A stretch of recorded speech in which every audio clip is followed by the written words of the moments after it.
Hello నమస్తే welcome to cine flash.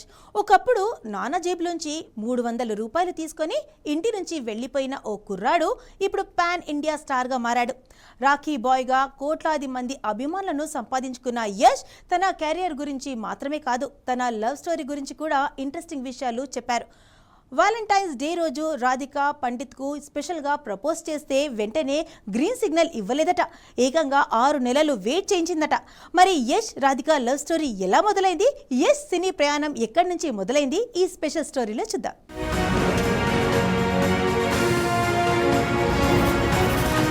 ఈ రోజు యష్ అంటే పాన్ ఇండియా స్టార్. కేజీఎఫ్ తో దేశవ్యాప్తంగా భారీ క్రేజ్ తెచ్చుకొని రాఖీ బాయ్ గా తనకంటూ ఓ ప్రత్యేకమైన ఇమేజ్ సంపాదించుకున్నారు. కానీ ఈ స్థాయికి రావడానికి ముందు యష్ ప్రయాణం చాలా సాధారణంగానే మొదలైంది. చిన్నప్పటి నుంచి నటనపై ఆసక్తి ఉండేదని, అయితే ఇంట్లో సినిమాల్లోకి వెళ్లడాన్ని అంతగా ఇష్టపడలేదని, దాంతో నాన్న జేబులోని 300 రూపాయలు తీసుకుని బెంగళూరుకు వెళ్లిపోయానని యష్ అన్నారు. అక్కడ నాటక బృందంలో పనిచేస్తూ నటన నేర్చుకున్న యష్ కు తర్వాత సీరియల్స్ లో అవకాశాలు వచ్చాయి.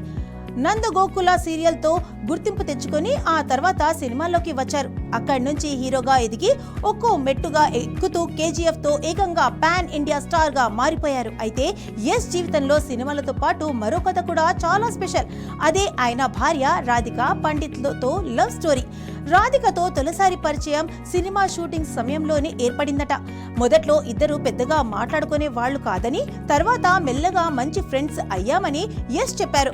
ఆ స్నేహం క్రమంగా ప్రేమగా మారింది. ఒక వాలంటైన్స్ డే రోజు రాధికకు నచ్చే గిఫ్ట్ తో ఓ హ్యాంపర్ సిద్ధం చేసి ఆమె కారుపై పెట్టారట యష్. ఆ తర్వాత ఫోన్ చేసి తన ప్రేమను చెప్పారట. ఇక్కడే అసలు ట్విస్ట్. యష్ ప్రపోజల్ విన్న వెంటనే రాధిక ఓకే చెప్పలేదట. 6 నెలలు ఆలోచించిన తర్వాతే గ్రీన్ సిగ్నల్ ఇచ్చిందట. అంటే రాఖీ బాయ్ కి కూడా ప్రేమ విషయంలో వెంటనే విజయం రాలేదన్నమాట. చివరికి ఇద్దరి ప్రేమ పెళ్లిగా మారింది. ఇప్పుడు ఇద్దరు పిల్లలతో హ్యాపీ ఫ్యామిలీ లైఫ్ గడుపుతున్నారు. ఇక యష్ కెరియర్ విషయానికి వస్తే కేజీఎఫ్ తన జీవితాన్ని పూర్తిగా మార్చేసిందని ఆయన చెప్పారు. తన కెరియర్ కేజీఎఫ్ కు ముందు తర్వాత అని విడదీయొచ్చని అన్నారు. టాక్సిస్ తో మరోసారి కొత్త పాత్రలతో ప్రేక్షకుల ముందుకు వస్తున్నారు యష్. ఈ సినిమాకు గీతూ మోహన్ దాస్ దర్శకత్వం వహిస్తున్నారు.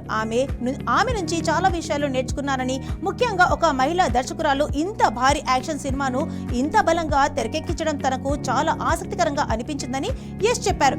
అటు రామాయణంలో రావణుడి పాత్రను ఎందుకు ఎంచుకున్నారన్న దానిపైన యష్ మాట్లాడారు.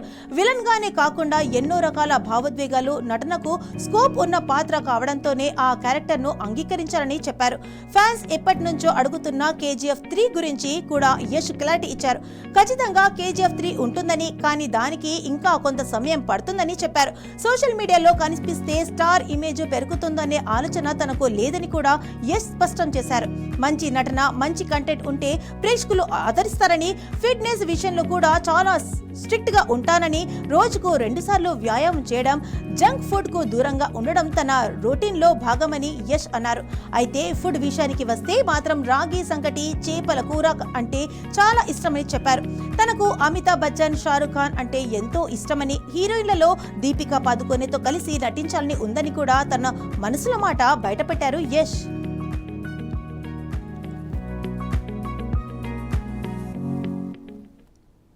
సినిమాలు, ఫిట్నెస్, ఫ్యామిలీ, ఫ్యూచర్ ప్రాజెక్ట్స్ ఇలా యష్ జీవితంలో ప్రతి కోణం ఇప్పుడు ఆసక్తికరంగా మారింది. కానీ వీటన్నింటిని కంటే రాధిక కోసం వాలంటైన్స్ డే రోజు చేసిన ఆ చిన్న ప్రపోజల్, దానికి ఆమె ఇచ్చిన 6 నెలల వెయిటింగ్ మాత్రం యష్ లవ్ స్టోరీలో స్పెషల్ హైలైట్ గా నిలిచిపోయింది. ఇలాంటి మరిన్ని ఇంట్రెస్టింగ్ సినీ సెలబ్రిటీ అప్డేట్స్ కోసం చూస్తూనే ఉండండి సినీ ఫ్లాష్.